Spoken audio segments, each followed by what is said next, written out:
Welcome to the Industry Angel Podcast. We hear from the best business minds across the globe, entrepreneurs, social influencers, marketing mavens, and sales rock stars. We've got them all. Here comes your weekly dose of inspiration with your host, Ian Farah. Our guest today has spent over 30 years in the Royal Marines, leaving in 2013 as a Major General. During his career in uniform, he led Marines on operations in Northern Ireland, the Falkland Islands, West Africa, the Balkans, Afghanistan and Iraq, as well as on peacekeeping duties under a UN mandate, and was recognised twice for his leadership, being made an MBE in 1995 and an OBE in 2003. Welcome to the Industry Angel, Tim Chicken. Ian, thank you very much. It's a pleasure to be here. Tim, firstly, thank you for your service, my friend. You've packed enough in there for a number of lifetimes. Yeah, well, I started young, so I was able to sample the full range. But it's becoming a bit of a distant memory for me now. But some wonderful, exciting, and very happy times. Mainly, I guess, and it is a bit of a cliche, but mainly, I guess, it's because of the folk that I was lucky enough to serve alongside. So great times. It's funny you said there. I sampled the full range. You just literally, there's decades worth of experience in that one sentence. Well, they used to say, that when you'd sort of done the major UK campaigns, if you'd ticked off sort of 4 out of 5, you got a set of steak knives. And I think I got the steak knives, the cheap wine glasses and the placemats. So I was pretty fortunate. Fantastic. Well, as you say, I mean, does that feel like a distant memory now though, Tim? Does it still?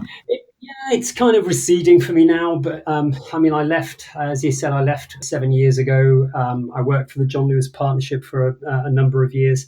Yeah, so fresh challenges and a very different perspective. You've got to leave the uniform behind. But my time in the Royal Marines, gave me a lot of skills which are transferable, and I've been really surprised actually at just how very, very stimulating business is.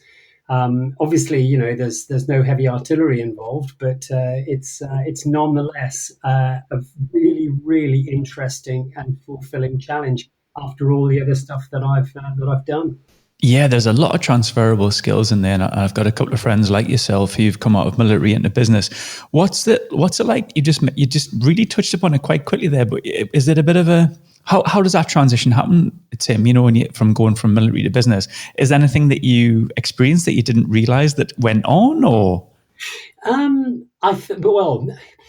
Many years ago, there was this sort of idea, I guess, that folk leaving uniformed service had a fairly limited range of options to select from, and I think that's changed. And the opportunities which are open to individuals now are probably far greater.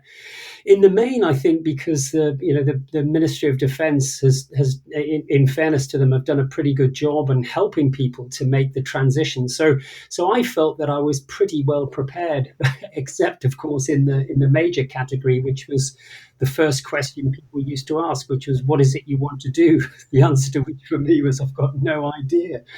But yeah, there were some shocks. I guess, little things like you'd turn up for a meeting and you'd be there 5 minutes before the meeting started, and you'd be sat there, and 20 minutes in, the chair would arrive, and people would sit there sort of doing their emails and things during, which I just found extraordinary. But other than that, I don't think there were any major shocks. And to be honest, I had eyes like dinner plates because it was such a huge learning experience, and I was so eager to learn. So I think I probably missed quite a bit, if I'm honest. Yeah. But actually what you're doing now though, Tim, I was thinking, how do we transition into this? Because I think what you're doing now though is a nice link to your military background, isn't it? What you're doing now with SubSea craft. Yeah, it is. And when I left defence, I was really keen that I should make a complete break and sort of move away from defense orientated issues and business. And so that's why, I ended up working for, one of the nation's favorite retailers, which was a fantastic education for me and a great opportunity. But for numerous reasons, that came to an end just over 12 months ago, and I was really lucky to have this opportunity to move back towards defence. So yeah, I guess I've sort of come full circle in a way, and SubSea Craft is really, really different again to John Lewis. It's a tiny business. It is tech oriented. It's innovative. It's pretty niche. But yeah, so it's just another huge challenge, and one which I've thoroughly enjoyed to date, and it's replete with challenges in the days ahead. It looks amazing as well, Tim. You look at it doesn't look like a Batman movie. It's so sci-fi. It's such a sexy thing. So I saw it right. The listeners haven't. So I would just do the absolute disservice, Tim, if I decided to try to explain what Victor is and what the company does. So over to you, my friend. Sure. Well, SubSea Craft is a small maritime-oriented tech business, and our principal product is a thing called Victor, which is a diver delivery unit. And in short, it's a craft which can travel at speed and over range on the surface. It then transitions to submerge below the surface, so it operates then a bit like a submersible, like a submarine, where it can travel underwater and deliver discreetly divers or another payload before surfacing again and doing its thing. It's not unique insofar as there are other craft around which do this. But it is unique insofar as the combination of technologies which enable it to perform the way that it does. So it looks a bit James Bond. We got some great PR on the back of a big expo we did last year. The Sun picked up on it and did this thing with pictures of Roger Moore and his Lotus Elite during that 1970s film where the car turned into the submarine, and he was talking about a James Bond type capability. And I guess for some people it probably does look a bit like that, but it's a very serious bit of kit. It's a very serious capability, and we think that it is a generation ahead of anything else which is around. Who was the founder, Tim? Like, where does this start? Whose brainchild is this? Yeah, it came from our chairman, Graham Allen. He is the brain behind the original concept. And he'd seen something which was focused in the leisure sector and thought there has to be an application for that. Now, I think that the business was pretty well aware that there were other craft around which did this and variations on the theme, if you like. But they were determined to try and add an edge, and so they developed an initial prototype. And full marks to them, they did a fantastic job. They got from a drawing to sea trials in 2 years, which in this kind of technology is quite remarkable. And they learned a hell of a lot. They learned some really good lessons. But that prototype was fundamentally not what was going to make the mark, and so they transitioned to a different design, which is when Victor was born, and so we've gone from a sort of an idea, a sketch, an initial prototype into a second model, which is now in build. It's today, as I speak, they are gluing the two halves of the hull together so that the roof goes on today, and it is recognizably the James Bond craft you described earlier. So we're on a course to get us into the water a little bit later in the year. Sea trials, and then hopefully we'll be demonstrating the capability to clients in the early part of next year. So my mind instantly now is going to MVP, a minimal viable product. So obviously this prototype isn't going to be the finished article. How do you decide what goes in and what goes out of the build? We've deliberately designed this with a sort of wary military eye. We're really lucky. We've got a really broad team of folk in the business. We're very small. We went up to 21 people a couple of days ago, but we're a really small team. We've got a mixture of experienced and seasoned engineers from a broad background. We've got like me, a couple of former military bods. We've got a geologist. We've got all sorts of folk involved, and we have been able to compress a lot of experience from folk. We've got a former special forces operator who's been in this area for years, probably one of the leading pilots of this kind of craft. He's been able to factor in all of his experience. So we've come up with something which, as a basic model, we think represents your sort of, well, if you put it in the motoring in the motoring realm, you'd be producing the L variant, and then we have various additions we can then add to enhance the craft to take it up to this sort of XL, GXL, GTI and on. But as it stands, the basic craft would, you could, once it's complete, you could get into it and you could navigate adequately. You would have the necessary sensors to enable your safety both on the surface and under the surface. It would have sufficient life support system to allow you to do 4 hours submerged, etc. So as a basic model, it does what it says on the tin, but obviously we would then be able to further enhance it with additional sensors. It has a telescopic mast, so you could put surveillance and reconnaissance sensors on there if you wished. You could add a more capable communication suite to give you long-range acoustic messaging. And I can probably imagine some of your listeners thinking, what the hell's that? Talking underwater without sounding as if you're doing it in the bath. And essentially it comes down to what does the client want? What is it that they want? So it's it's motoring ahead, and we think that we'll have that sort of viable product plus, if you like, ready. Probably in the early spring of next year. So you mentioned a few times, Tim, about this being a small business, and that must be exciting as well, because you know what it's like to work for a larger business sometimes, and it turns like an oil tanker, pardon the pun.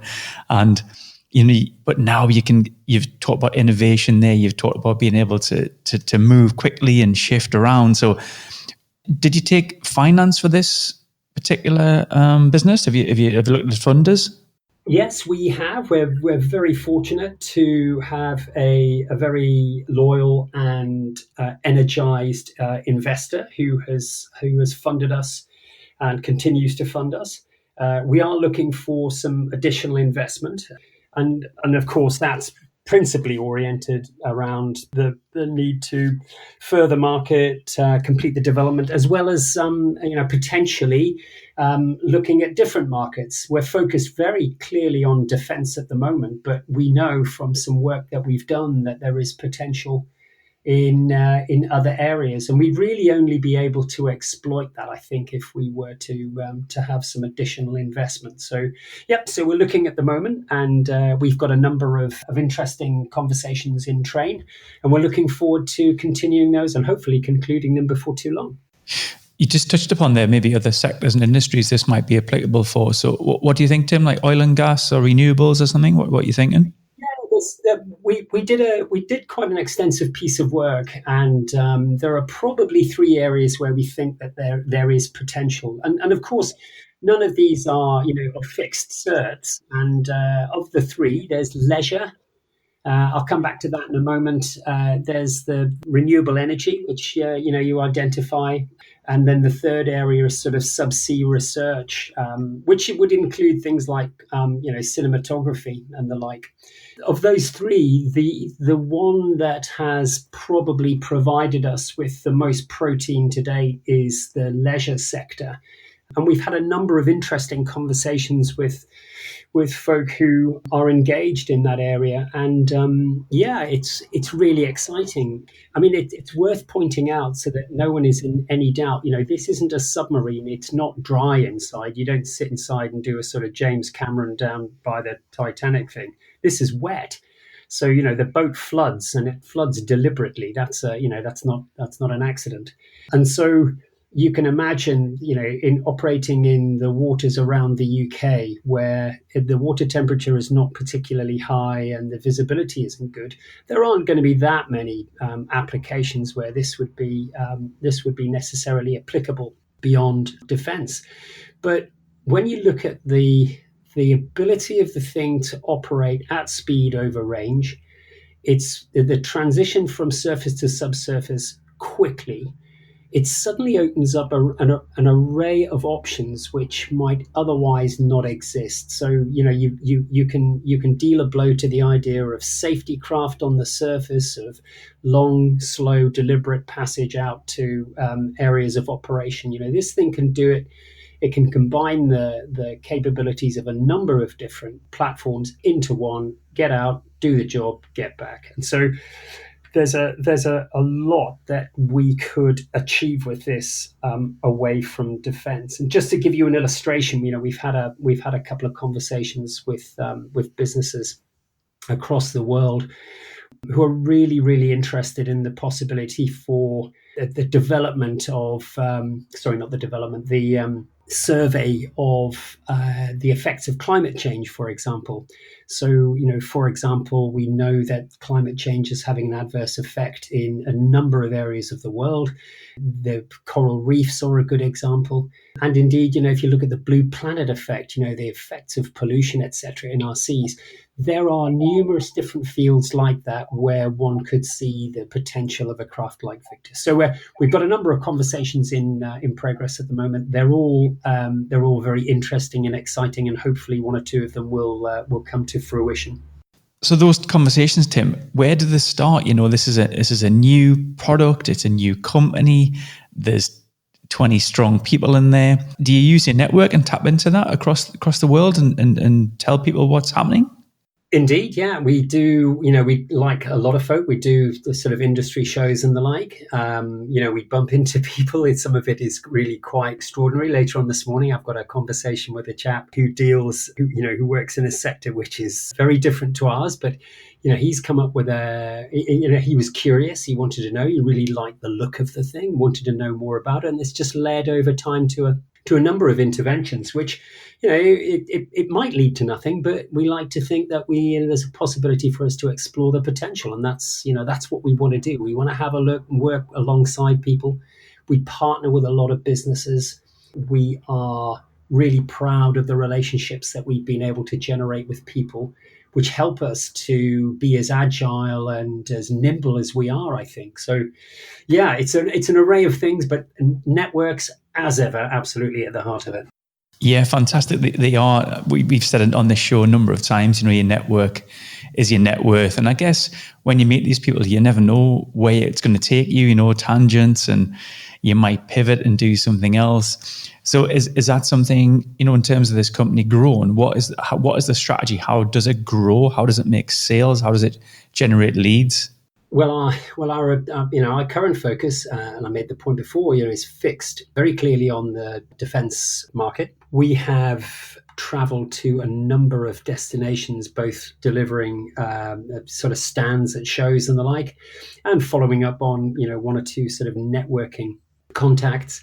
But it's given us a decent indication of where the priority sort of focus lies for us. And we have interest in the Asia Pacific region, in the Middle East, in Europe, and in North America. Now, they're all at very different stages. The clients in those states they have different requirements, but it centers on this desire for the kind of capability that Victor delivers. So we're pursuing all of those. Some of the people that we're dealing with come from states which have quite a recognizably Western-oriented approach, and some don't, and therefore we have to understand the sort of cultural nuances. We work with the UK representatives in the different countries, so we're in touch with high commissions and embassies and the like to make sure that we're making the best of it. But it's a really, really interesting landscape, and of course the other thing which I shouldn't underplay is We get people who find us on our website and click on the inquiries button, and we have got really decent leads generated as a consequence of that as well. So it's a really mixed bag. Yeah, thanks for sharing that, because it's something that when people launch new businesses struggle with, really, because they didn't start their business to do sales and marketing. I mean, that's actually why I started my company, interestingly enough, because I met so many great people, great developers who can write a mean line of code, some great precision engineers, but actually it's the sales and marketing bit that they don't really have experience in, maybe want to do, because it's not their passion. So it's been interesting to see that, because we don't know what we don't know. So unless you shout about this, how do you get this in front of people? So yeah, when you talk about going to shows, do you take a prototype there? Well, we did. We were going to take the craft to this big expo in London, the Defence and Security Equipment International Show, which is in the eyes of some, is quite a contentious sort of arms fair. Mm-hmm. It's more than an arms fair, but as its name would suggest, it's kind of focused on a particular market. So we went along. We wanted to take the craft, but it wasn't, the hull wasn't finished, and therefore we couldn't do that. But we worked with a team of marketeers, a local company to us down in the South Coast. They came up with a fantastic stand design. We used what we could of augmented reality and virtual reality, so we could put people inside the craft without the craft being there, which was great. And there was a small team of us. There were 5 of us who worked it for 4 days or whatever it was, 4 or 5 days, and we prepared like absolute ninjas. So I had them rehearsing the pitch. We had them absolutely word perfect. We rehearsed, difficult clients, people that we would call sort of tire kickers, the folk who just come along and want to stand and, gawp at the tech rather than being seriously interested in following it. But it was a fantastic experience. We learned so much in such a short period of time that it's allowed us to kick on. And since then, we've obviously COVID has had an effect, and there are a couple of shows which we've missed as a consequence. But it's set us up really, really well to be able to hone our marketing approach. We've still got a lot to learn. We are a young business. I am not a marketeer or a commercial guy by background, but can't be that difficult. He says with his fingers crossed. But it's been a fantastic learning journey. Young, enthusiastic, talented team of folk who really believe in this and want to get out there. So we're working with some great partners, and it's been a really, really interesting journey to date, but more to come. Tim, 5 days manning a stand at a conference, or 5 days on a military campaign, what would you choose? Well, they always say that, warfare is about 99% hanging around and 1% abject terror. I never used to fully subscribe to that, because I think I was really lucky, and I soldiered in some remarkable places, and always found it really stimulating regardless of what was going on. But I think, after 30 odd years of doing that, and, ending up as a smelly old bloke, going into something different, and having to think on your feet in a totally different realm just delivers a completely different buzz. So I think now I've probably got to respect the fact that 5 days on a stand, dealing with a huge array of people, was probably more satisfying. It's tough though, isn't it? It's a tiring day. Really difficult. My feet hurt like hell by the end. It was really tough. There's lots of listeners now nodding away because they feel your pain. Yeah, it's bizarre, because when I went to work for John Lewis, one of the first things I did, having hung up my uniform, is I went to work in a supermarket for a few weeks, and I stacked shelves. I needed to learn, what the hell it was about. So I worked in my local Waitrose. Yeah. And of course, the floors in the supermarket are basically polished concrete. And I walked around in a pair of leather-soled shoes for 10 hours on a concrete floor. By the Lord, by the end of that. And here's me, I've yomped around the world and done all sorts of stuff. And and I fell to bits after half a shift in a bloody supermarket. So standing on a platform in a defence exhibition was actually moderately simpler than it was putting up the beans on the bean fixture in Waitrose. Well, I hope none of your mates are listening to this, mine, Tim. They know I've already come clean. So thinking about SubSea then in its early days, when was it founded, Tim? It's about 5 years old. Late 2015, it first came together, and it's iterated over time. I think that of that original crew, Graham, the chairman, obviously he's still at the heart of the business, and there is one other person out of the 21 that's been with the business from the outset. The vast majority have been with the company for about between 12 and 15 months, and most of them for about 8 months. So very new team. Yeah, great. Thanks for setting the scene. So my question to this is, when you take an investment, when you have investors and they want to get a return on that investment, what does the plan look like? When do you start washing your own face? You know, have you got any other revenue streams, any other value props that bring revenue into the business right now? We do. Obviously, we're focused on the craft. That sits at the heart of it. But I've mentioned a couple of times that that we've got some really, really good partners. But we also look for opportunities to collaborate with other businesses. And there are a number of things that we're exploring at the moment, along with other businesses, principally in the UK, where we could use certainly use the craft as a platform in order to develop other capabilities, to conduct testing and the like. And then another strand again is exploiting the skill base. I mentioned earlier that we've got a really, really broad and highly skilled and experienced team, and we have been approached on a number of occasions by people asking whether we would be available to help other companies with particular issues. So there is a sort of consultancy strand as well. I mean, I was approached just recently, and it was nothing to do with innovative maritime technology. It was something completely different, but it was it was basically looking to exploit some of my earlier experiences. So that's another strand that we look at in terms of revenue generation. And like I say, there are a number of active pieces that we're pursuing there.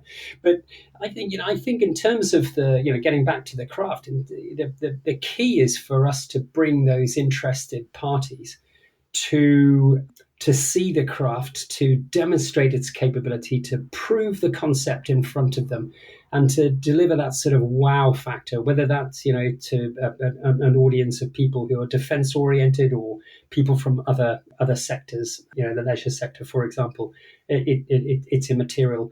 Being able to get them close to it so they can feel it, they can smell it, they can see it, they can experience it. That, I think, is that's the pivotal point for us. How do you price something like this, Tim? Yeah, well, that's a really interesting. It's an interesting challenge, and obviously we follow fairly traditional models in assembling the price, and with something which these things don't come cheap, obviously. And one would expect that economies of scale will feature, but likewise, we like to come at this from a pretty flexible perspective, and so we're very actively interested in license production. Likewise, what are the non-purchase options that we could do? I mean, in the defense arena, we've heard of government-owned, commercially operated, or commercially owned, government-operated. We've heard of those models for some time, and I know in a UK context that there are a number of platforms, certainly in the maritime service, that operate along those lines. And we'd like to think that they may that approach might offer some interesting options to some of our clients too. So we try to take as broader look as possible, and work with the client in meeting their needs, because of course somebody who says how much does it cost, well, it depends what you want, so the basic craft is priced at X, and if they want whistles and bells on it, we're going to have to go and buy some whistles and bells. So it all depends upon the requirement. That's fundamental to the pricing strategy. Is it like Ford, Tim? Can you have any color you want as long as it's black? You can have any color you want. Seriously, you could have any color that you want.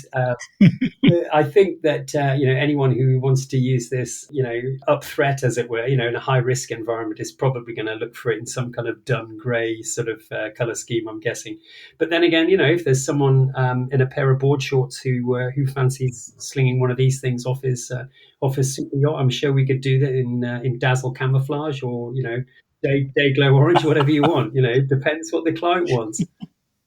Well, you've got to point our listeners to the website, Tim, so people can actually see it in its glory. Sure, yeah. www.subseacraft.com. That's SubSea as in SUBSEACRAFT, subseacraft.com.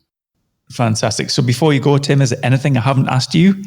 No, I don't. I think you've. Let me just throw in one thing. Mm-hmm. I've said on a couple of times, on a couple of occasions this morning that I think that this is a generation ahead of the competition. What makes this thing special? Why is this thing innovative? And I'll just briefly capture that. There are other craft which do something similar to Victor, and I'm sure they are all very capable. But where we add an edge is that this thing, it does its high speed thing on the surface. It transitions quickly and it operates under the surface. But all of that is enabled by a fly-by-wire control system, which is really at the heart of the thing.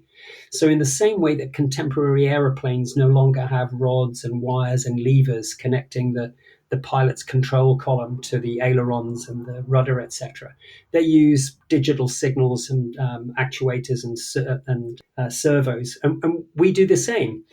And that enables us to have almost a seamless transition from the surface to the subsurface, and probably most importantly, a common helm, so that the pilot doesn't have to pick up a different joystick when this thing goes underneath the surface. It's exactly the same controls. And what that fly-by-wire thing really delivers is this sort of consistency and performance, so that the thing is dynamically stable under the water. The transition is seamless, so he's not having to stop and pull lots of levers and press lots of buttons.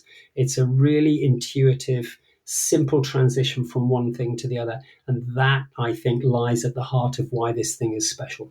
Fantastic. Thanks for sharing that, Tim. Well, I think we're going to be watching this project with absolute huge interest, because it's such a innovative product and it looks amazing as well. There's nothing better.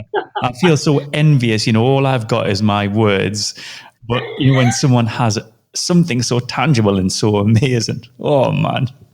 Well, Ian, if when we're a bit further down the track and Victor's in the water, if you would like to come and see, you would be very, very welcome. Fantastic stuff. You said it floods before, so the people inside are divers, have got suits on, yeah? Suits, breathing apparatus, etc. Yeah. Right. I'm not just come to look at it. I want to go in it, Tim. Come on. We might have to give you a bit of training, but I'm sure we could look at that. Fantastic, Tim. Well, thanks so much for joining us today, and I wish you all the best. Thanks very much, Ian. It's been an absolute pleasure.